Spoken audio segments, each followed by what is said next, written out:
It could be a good day to go to the beach, at least in the morning before the afternoon. Yeah. It's going to feel warm out there today. If you can't make it to the beach, you probably want to go somewhere where it's cool. Yeah, maybe stay inside. That's my plan, to stay inside all day today because it's going to be hot. We're going to reach 95 degrees this afternoon. Not quite the hottest air so far this year. That's 96 degrees from a couple of days in May, but still, it's going to be hot. And that heat continues Wednesday and Thursday. But I want to show you our 3-day forecast because of the rain chances. Today and tomorrow, rain chances are a lot lower than what we've had over the past couple of days. But then look at Thursday. Rain chances are back up as we'll track more rain, even some thunderstorms, and it's all thanks to a ridge of high pressure. So the reason why we're going to be a little bit drier today and tomorrow is we have this ridge of high pressure developing, and then by Thursday it weakens just slightly, allowing more rain to develop. And it looks like that setup is going to be west of I-95 for scattered showers and thunderstorms. Potentially later on this evening when we have the collision of the two sea breezes. Same thing tomorrow all the way through about Thursday evening. This is where we'll have the highest rainfall coverage. So today all the way through Thursday, if you have beach plans, it looks like relatively low rain chances in the forecast. At least for today, it's a 30% coverage of rainfall later on this evening, all thanks to our two sea breezes colliding. Right now, first warning radar is just picking up on a few isolated showers along the Florida Gulf Coast. That's not going to impact us this morning. And we did have a couple of showers along coastal Flagler County that has cleared out. So the rest of the morning is going to stay dry. Then looking towards 1-2 o'clock in the afternoon, a couple of developing showers off of our East Coast sea breeze. At that same time, our East Coast sea breeze moves inland, bringing in a few more showers around 4-5 o'clock. We'll track some scattered rain, couple of heavier downpours around 6-7 o'clock, but right around 9-10 o'clock, we'll have the collision of the two sea breezes along I-75, leading to a few thunderstorms with everything clearing out by this time tomorrow. Otherwise, just get ready for the heat today. High temperatures feel a lot more like the upper 90s and triple digits. And then looking ahead to Wednesday, still the mid 90s. Thursday and Friday, we'll have scattered showers and thunderstorms. Saturday and Sunday, our rainfall chances drop down to about 30%. Let's take you over to our coastal 7-day forecast, because if you have beach plans now through Thursday, it's looking like a great beach day for it. We'll have mostly sunny conditions, just a stray shower popping up from that East Coast sea breeze to start. Rest of the afternoon is nice and quiet. We'll increase that rainfall on Friday for the first official day of summer, and then a few more scattered showers, even some thunderstorms looking ahead to the weekend and the beginning of next week. And getting a final check of traffic this morning, State Road 434 is shut down in Oviedo at Hammock Lane. This is from an earlier deadly crash that was reported 2 hours ago. You can see those two vehicles that are involved. The detour is going to be along Broadway Street or State Road 417. You can see a live picture on the map here where that closure is this morning. This is going to have a major impact to your morning drive. I-4, though, clear and quiet, having that orange sunrise here in downtown Orlando. Kellianne, looks like a hot day ahead. Our temperatures today will reach the mid 90s, but they're going to feel a lot more like the upper 90s and triple digits. We'll start off this morning dry, then track a few isolated showers developing around lunchtime along our coast. And then our East Coast sea breeze moves inland, so our coastline stays dry, but we'll track some rainfall for our inland locations. A 30% coverage of rainfall tomorrow, increasing rain Thursday and Friday. This is breaking news. One person is dead and another is injured after a deadly crash in Seminole County. I'm Sanika Dange. We want to send things right over to our traffic expert, Meaghan Mackey, as we continue to monitor this situation. Yeah, this is in Oviedo, Sanika, along State Road 434, right at Hammock Lane. Our chopper is there, as well as our crew at the scene. You can see here 2 vehicles were involved in this deadly crash. One person was killed, as Sanika mentioned, and another was seriously injured. We have learned the driver that was killed reportedly ran over the double yellow and smashed into that blue Jeep. They lost control right at that curve, and this is near Hammock Lane. So heading out the door in that area, that is going to be a major issue in Oviedo. This is a live look at the map here. You can see the purple is highlighting the roadblock in both directions. So Broadway Street as well as State Road 417 are going to be the best detours for your morning drive.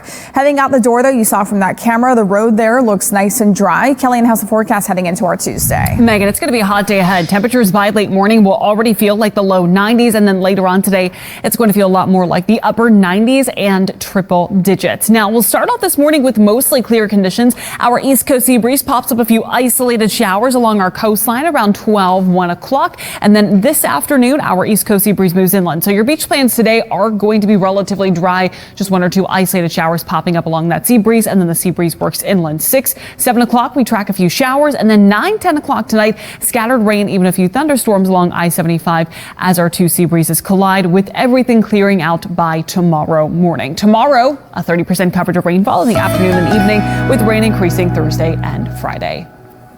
His face was red. He was sweating. I was like, oh, it's time to call it a day. But How were you feeling? I was exhausted. Yeah, exactly. I took a nap right Remember after that reverse hibernating that we talked about? This is the season for it. This is the season, yeah. So either later on this evening, early in the morning, best time to do any outdoor activities because that is it's just going to be hot in the afternoons. Mid-90s today, tomorrow, going into Thursday. But notice in the next 3 days, we have lower rain chances today, tomorrow. On Thursday, our rain chances increase, and it's all thanks to a ridge of high pressure breaking down, which will allow more showers and thunderstorms to develop. But right now, that ridge of high pressure is in place, giving us relatively drier conditions for today and tomorrow. Outside right now, though, we're waking up to mostly sunny conditions from our Tower Cam network along the Taurus district, with temperatures feeling like our true temperatures of the middle and upper 70s. But today, it's going to feel a lot hotter. High temperatures reach the mid-90s, but it's going to feel a lot more like 101 this afternoon in Orlando, 104 in the Villages, most inland spots around 100 to 104,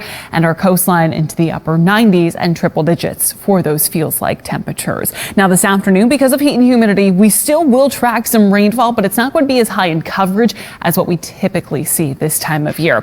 1 o'clock, a few pop-up showers along our east coast sea breeze. That east coast sea breeze then moves inland. So your beach plans today are actually looking fantastic. As that east coast sea breeze pushes inland, you're just going to have mostly sunny conditions across our coastline. 4 o'clock, we'll track a few isolated showers here and there, then some heavier rainfall trying to develop along I-4 in some of our metro counties. And then I think the best chance for thunderstorms will be around 10 o'clock along the I-75 corridor as our two sea breezes collide. And then we track a few more lingering showers late tonight, very early tomorrow morning. Most of that rainfall will clear out by the time you wake up tomorrow morning. Now, overnight tonight, we have a Falcon 9 Starlink launch at 1:38 in the morning. We have 95% favorable weather conditions.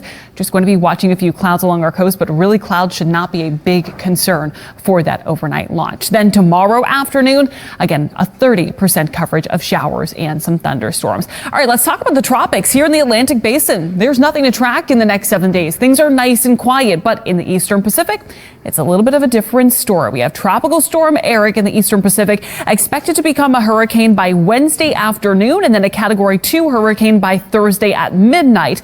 Looking ahead to Thursday afternoon, it makes landfall in Mexico as a Category 2 hurricane with winds of 100 miles per hour. It continues to work across parts of Mexico and becoming a remnant low. That's not going to impact us, thankfully. Central Florida's certified most accurate forecast shows showers and thunderstorms increasing Thursday and Friday for the first day of summer. Then Saturday and Sunday down to a 30% coverage of rain, highs in the mid-90s.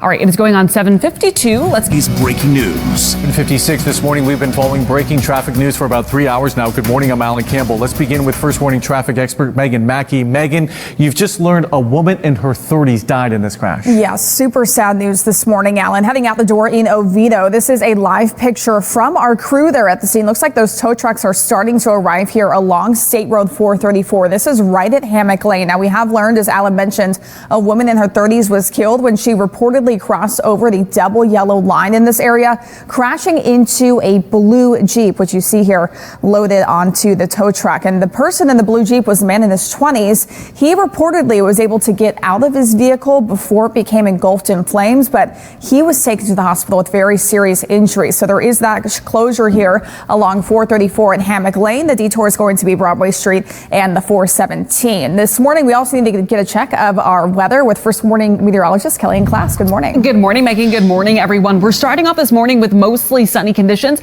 building in some cloud cover throughout the day. Then right around lunchtime, 2 o'clock, we'll have a few sea breeze showers develop with a better chance for scattered rainfall for inland spots later on. So not all day it's going to rain. And I think today, if you have any beach plans, it's going to be really good. Again, just a few pop-up showers around noon, lunchtime. After that, the rainfall begins to work inland, and then we track scattered rain with a few thunderstorms along the I-75 corridor late tonight. Another round of rainfall tomorrow with increasing rain on Thursday.